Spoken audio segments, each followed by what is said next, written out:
Hello, snowboarders of the internet. I'm your host, Avron Lefebvre, and this is your co-host, Kevin Hub, and this is the Angrysnowboarder Podcast, which you might be watching on YouTube or listening to on Podbean, Stitcher, and maybe iTunes? I have no idea what's going on with that. I think I've got to make a new account to register the podcast, plus Apple announced that they're splitting up iTunes and shit, So I don't know what's going on with that over there, but one way or another, you're either listening to or watching this, which if you're watching this, you're only watching segments of this, which is still good because we make money off that. Yep. And I'm okay with that. This is episode 9. Episode 9 in July.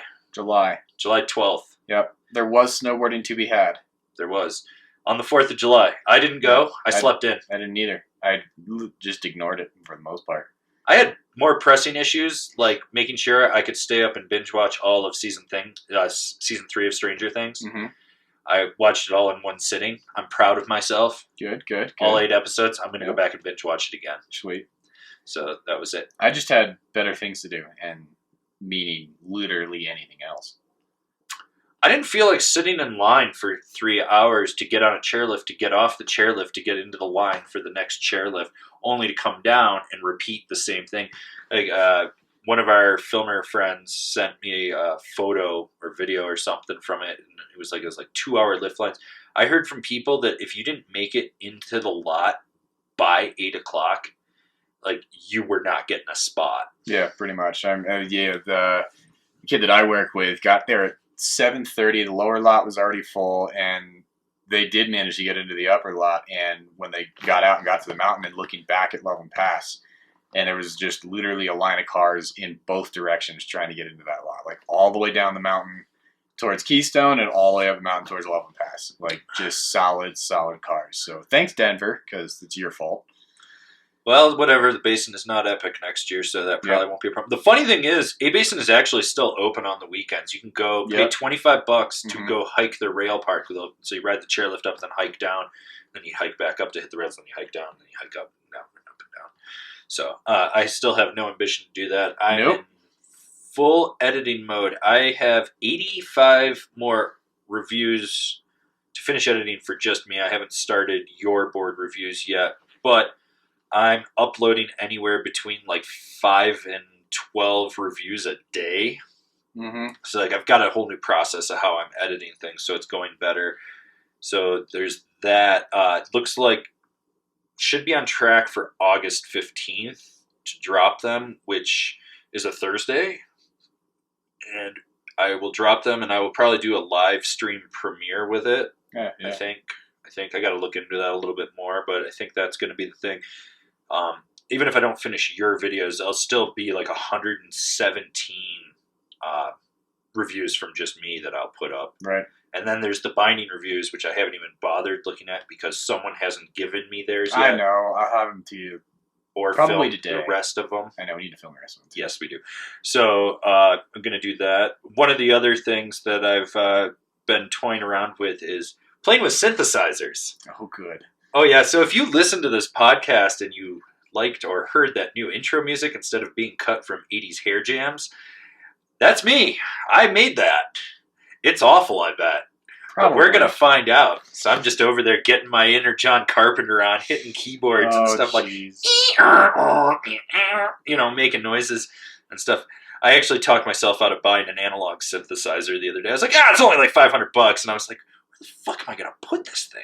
It's bigger than like one of those electric organs. I almost bought an electric organ too for $10. I don't even know why I need it, but I wanted it. I thought it would be funnier just to leave it outside and then run the cable back into the computer. So I'm outside in the rain just playing the organ. Everyone's like down the alley looking at me like, what are you doing? And I'm just playing on an organ. I don't know. It's pretty funny. I had to like talk myself out of buying the new MacBook Pro. I was like, yeah, I need a new computer for making music. And I was like, what? No.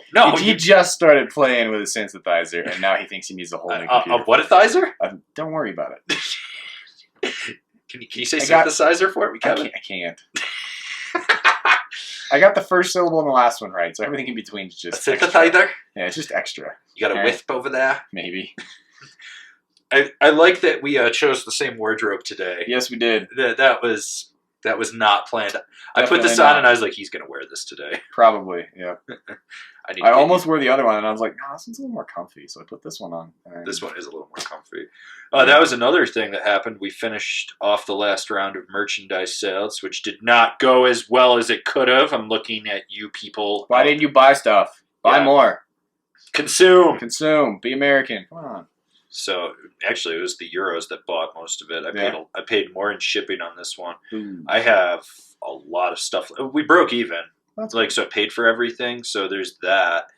But I was really kind of disappointed that more people didn't jump on it after making all these demands about how they wanted stuff. So because of that, there will not be a September drop this upcoming 3-month drop that we do. I'm going to go back to the drawing board and figure out how to reevaluate things. I also want to change the storefront and who the host is on that and do some stuff on the back end and maybe get into like one of those things where they drop ship, like they make and just drop ship right on the way. So, and then do limited run other apparel. Because I've got a few pieces that I've been sourcing. Like I've got a new 5K coach's jacket that's waterproof, just a shell.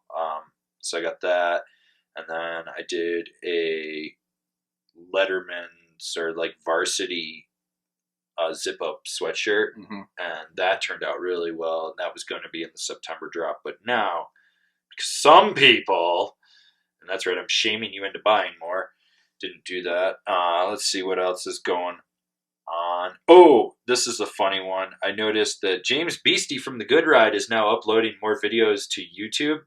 They're in 4K, but they look like they were shot at 260p. So it says 4K, but because he tried to light them with house lights, I think he put the camera so far back. He's like in this, and he's doing a review, and he's eating like pasta in it.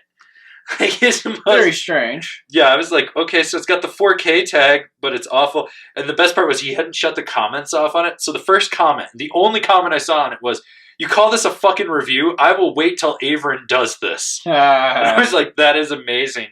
And I have no qualms with shitting on The Good Ride or saying how bad it is. In fact, I'm probably going to do a top 5 reasons The Good Ride is the worst. I also have a funny new shirt for us in the works, so that we'll pick on them. Yeah. So there's that. Also, I've been thinking I should buy the betterride.com and the Gooder Ride. The Gooder, yep. The Gooder Ride, the more good ride, the way better ride. Just in case. I still own Fila Snowboarding. But, that was another one. I got hit with domain renewals. Ooh, that was rough. I was like, there's like 70 domains I got to renew. Whoops. So I'm going to renew those for one more year since I'm holding out that whoever is claiming they're going to use those domain names to create a rival media entity will buy them from me and I can make some money off them. Yeah, and then they'll die. Probably, which is the sad state of snowboard media right now. Speaking of that, Stanley J. Leviathan, whatever the fuck is Stan, is now the editor at large for Snowboarder magazine. And it was funny, I read this quote, he's like, "I can't wait to see my jokes in print." I was like, God, you guys are really doubling down on the print. Like, no one cares. Yeah, nobody cares anymore. It's so this will be really interesting to see. I feel like they're in their death throes and their corporate overlords are going to pull the plug. But the state of snowboard media, it was like Onboard and White Lines yesterday were putting up a sponsored post on Facebook for a guy that was a knife and gun survivalist. And I don't think it even had anything to do with snowboarding. Like, I didn't even click on it. I was like looking at it. It was like just some dude walking in the woods. I was like, did he like split word up a mountain or something?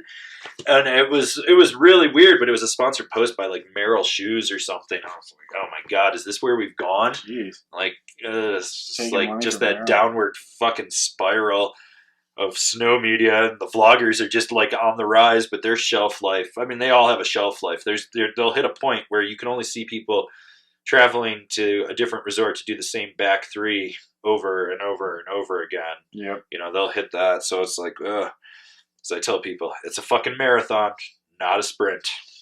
So there's that. And then the other thing that's been really perplexing is the amount of people that keep complaining about the profanities that come out of my mouth. A lot of people just telling me I'm too foul-mouthed for them and that I need to change to make them happy.